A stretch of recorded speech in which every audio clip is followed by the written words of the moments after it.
بعض लोगों को अमलियात और तावीज़ों का बड़ा शौक होता है। बात बात पर तावीज़, बल्कि 75% तावीज़ रिज़्क की तंगी दूर करने के होते हैं। एक बात सुन लीजिए, हदीस पाक में चंद अमाल बताए गए हैं जिनसे अल्लाह ताला रिज़्क में बरकत अता फरमाते हैं। आप वो अमाल कर लें तो आपको किसी तावीज़ की जरूरत नहीं पड़ेगी। वो अमाल ये हैं। नंबर 1, इस्तगफार की कसरत, जिससे अल्लाह ताला रिज़्क में इजाफा फरमाते हैं। नंबर 2, कसरत इबादत, जिससे रिज़्क में इजाफा होता है। नंबर 3, हज करने से रिज़्क में बरकत होती है। नंबर 4, कसरत से उम्रा करने से अल्लाह ताला रिज़्क में इजाफा फरमाते हैं।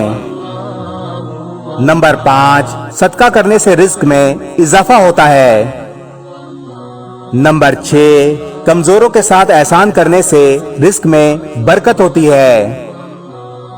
नंबर 7, तकवा के जरिए अल्लाह ताला रिज़्क में इजाफा फरमाते हैं।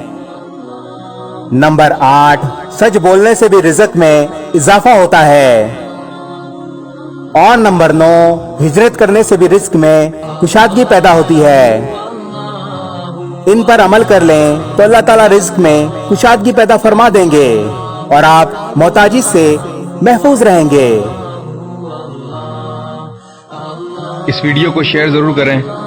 हो सकता है आपके एक शेयर से ये बात किसी के दिल में उतर जाए।